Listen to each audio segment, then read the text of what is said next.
sur le plateau de Cœur de la femme chrétienne. Nous débattons sur le ministère de la femme. Et avant d'aller au dîner, le pasteur voulait nous lire le Romains 16, verset 7. Yeah.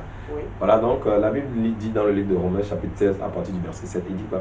Il dit: saluez Andronicus et Junias, mes parents et mes compagnons de captivité, qui jouissent d'une grande considération parmi les apôtres, et qui même ont été en Christ avant moi. Amen. Amen.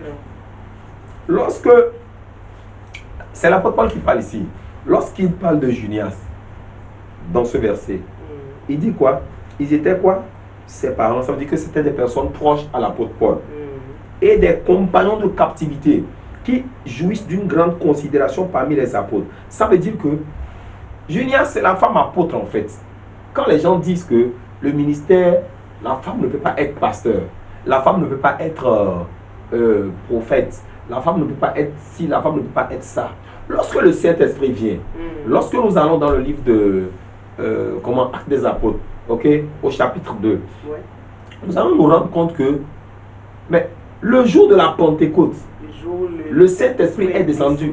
Il n'y avait pas que les disciples hommes qui étaient dans la chambre haute. Ouais. Il y avait également des femmes. Et la Bible dit que lorsque les gens ont entendu le bruit, ils sont arrivés et ils ont vu que tout le monde, c'est-à-dire que à partir du moment où il y a la grâce, l'Esprit ne fait plus distinction. L'Esprit ne dit plus que celui-ci c'est un homme, c'est lui qui est appelé. Non. Lorsque le Saint-Esprit descend, la personne qui est apte à recevoir, à être sensible à l'Esprit, l'Esprit descend sur cette personne et l'Esprit commence par faire quoi?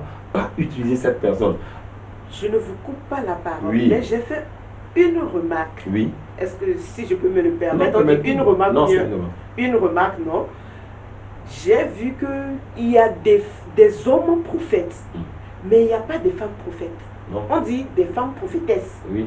mais elles prophétisent seulement au moment de l'adoration, au moment de la parole de Dieu, mais elles ne font pas l'œuvre comme on dit, quelqu'un est prophète, il prédit. Il n'y a pas de femmes comme ça. Qui t'a dit? Mais je n'ai jamais connu. Non, Est-ce c'est que toi- vous me donnez des exemples? Non, c'est toi qui n'as pas connu. Même dans notre pays, on a des prophétesses. Qu'est-ce que Vraiment? Ah, ma soeur. Mais écoute, laisse-moi te dire quelque chose. Il faudra que... Moi, je connais... Pas des prophétesses, je ne dis pas des prophétesses qui je ne sais pas comment les appeler, mais excusez-moi, qui mentent, hein.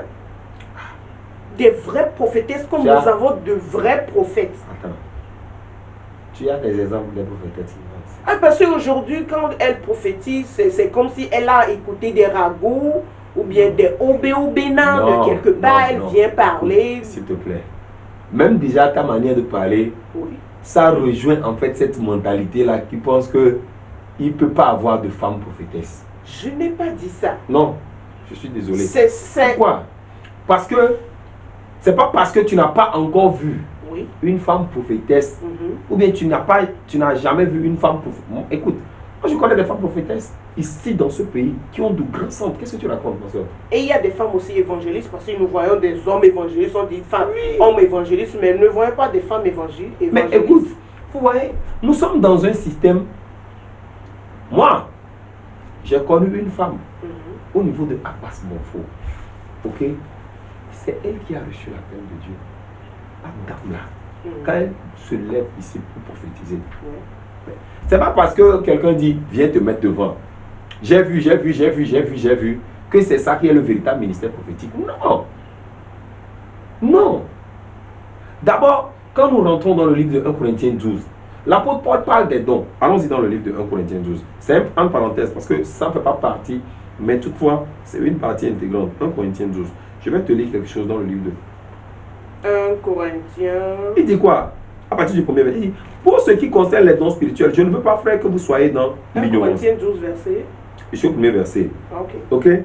Et au fur et à mesure qu'on continue, verset 4, il dit quoi? Il y a diversité de dons, mais le même esprit. Diversité de ministères, mais le même Seigneur. Diversité d'opérations, mais le même Dieu qui opère tout en tous. Ok? Et il a listé en fait les différents dons.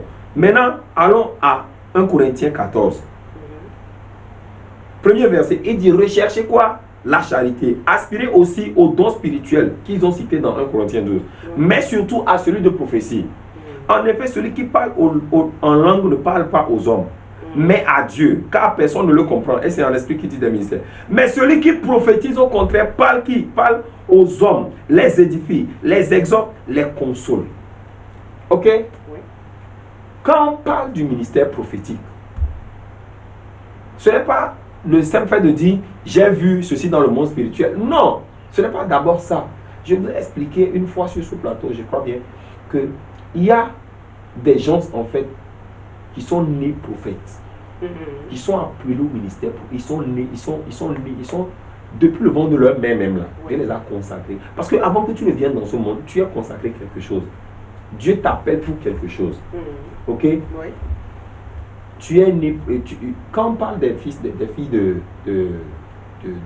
Philippe dans la Bible, Philippe a 7 filles et 4 prophétises. 4 sont des prophétesses. Oui. Vous comprenez? Voilà. Donc, c'est pas parce que je n'ai pas.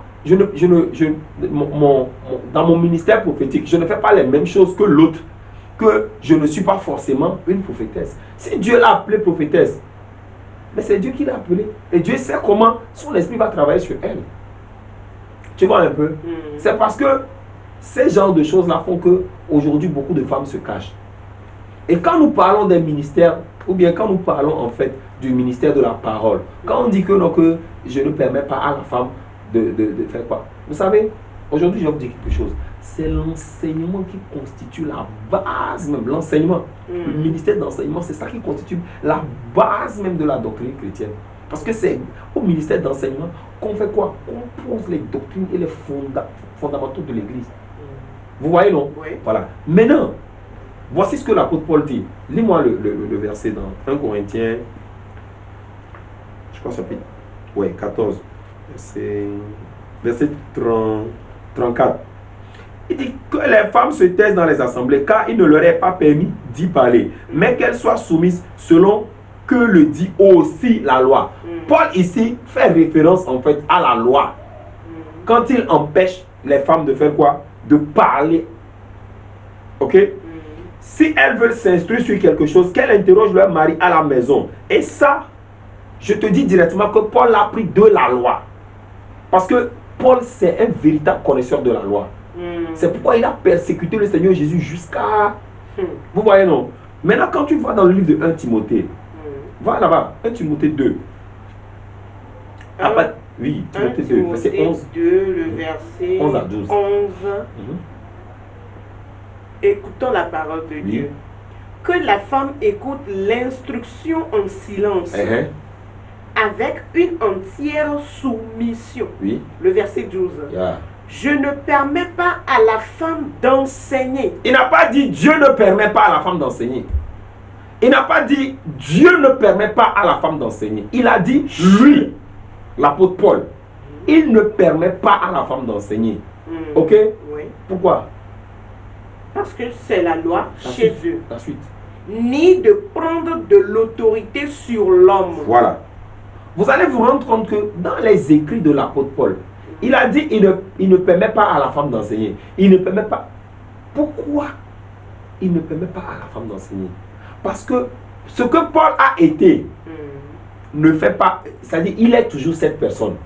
Quand Paul a connu Christ là, la loi ne s'est pas effacée de sa mentalité. Oui, la loi continue pas à agir dans sa vie.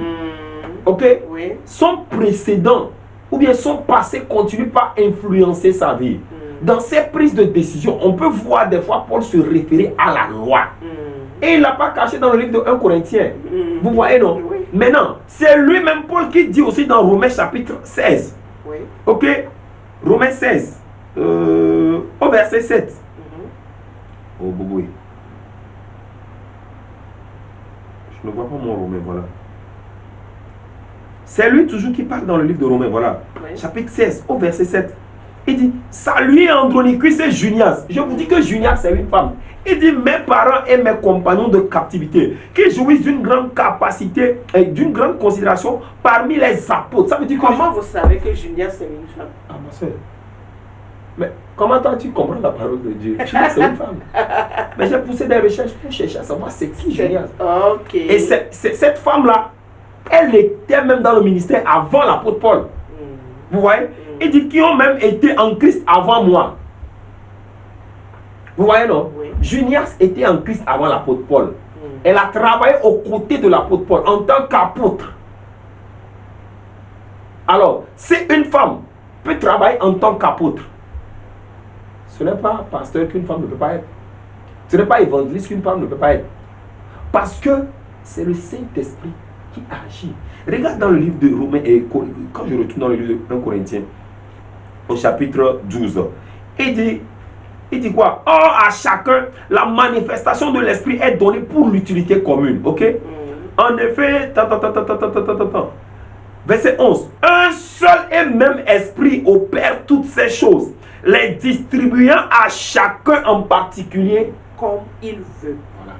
Donc, c'est pas comme toi tu veux. Non. Mais l'esprit agit comme l'esprit veut. Moi, je ne fais que poser des questions. Non, je suis en train d'expliquer. Ok. L'esprit agit comme l'esprit veut. Et donc, nous sommes appelés à nous soumettre en fait à l'esprit. Ok? C'est pourquoi tu vas dans un Thessaloniciens. Aujourd'hui, nous avons tendance à garder les deux références bibliques là de Paul dans son épître aux Corinthiens et à Timothée pour dire que non, que la femme doit s'y. Et quand nous regardons un peu le contexte dans lequel les Corinthiens étaient, l'église de Corinthe était vraiment dans un fiasco, dans un désordre total. Et en tant qu'apôtre de Dieu qui a été envoyé, Paul se devait de prendre, de frapper sa poitrine et de taper la main sur la table pour dire que cette récréation-là s'arrête. C'est ça même qui a fait qu'il a arrêté en fait. Ça veut dire que quand il dit qu'il ne permet pas à la femme d'enseigner, ça veut dire que la femme enseignait. Tu comprends? Ça veut dire que la femme a joué un rôle. Ça veut dire que les femmes jouaient un rôle. Vous voyez? Voilà. Parce que dans l'Ancien Testament, il paraît-il que les femmes ne faisaient que la dévotion matinale, lire les Écritures. Par exemple, comme je le fais maintenant, elle doit lire les Écritures, diriger la prière et servir la communion. Quand nous voulons faire la communion, bien la Sainte Seine. Elle doit amener le plateau et faire des petits trucs. Il y avait de petits trucs qui étaient réservés aux femmes. Oui. C'est ce que je dis, elles étaient reléguées au deuxième rang. Ok? Quand on parle du ministère d'autorité, c'est le ministère de la parole. C'est là où le Seigneur, dans l'Éphésiens, la Bible parle des 5 ministères dons faits aux hommes. Ok? Il dit, il est monté, il a fait des dons aux hommes. Ok? Alors, il a donné des hommes comme apôtres, prophètes, évangélistes, enseignants, pasteurs. Ok? Et au rang de ces genres de personnes, ou bien les premiers là, qu'on appelle apôtres là, c'est au rang de ces gens-là que Junias était. Bon, maintenant, toi tu vas dire que non, que le Saint-Esprit ne peut pas utiliser une femme. Aujourd'hui, nous voyons des femmes qui sont dans le ministère, des femmes qui agissent, et à travers elles, le Seigneur est en train de libérer des vies. Si on éteint l'esprit, je vais vous lire ce verset-là. Okay. Dans, je crois, 1 Thessaloniciens chapitre 5, oui. Le verset combien? Je crois que c'est au verset 19. Hein. Voilà. Ok. Voilà, verset 19, il dit quoi? N'éteignez pas l'esprit. Vous comprenez? Nous avons aujourd'hui tendance à éteindre l'esprit. Quand nous voyons le zèle dans quelqu'un, nous avons tendance à éteindre l'esprit. Quand nous lisons la parole de Dieu, nous devons demander au Saint-Esprit, qu'est-ce que ça veut dire spécifiquement? Explique-moi ce que ça veut dire. Nous ne devons pas lire parce qu'on a écrit. Ça veut dire quoi? La lettre tue, mais l'esprit vivifie la lettre. C'est l'esprit qui vivifie. Seul le Saint-Esprit est capable de nous expliquer que, en fait, ce n'est pas que les hommes qui sont appelés. Les femmes sont également appelées. Amen. Ce n'est pas que les hommes qui peuvent faire l'œuvre de Dieu. Les femmes également peuvent faire l'œuvre de Dieu. Ok? Oui. Et quand Dieu met une femme au côté d'un homme qu'il a appelé, il sait pourquoi il l'a mis. C'est parce qu'il a déjà doté cette femme des capacités pour aider ce monsieur dans tel ou tel ministère qu'il met la femme. J'ai une question. Allez-y. Est-ce que la femme du pasteur est immédiatement la femme est pasteur? Non. Mais pour ça, allons au jingle et on revient.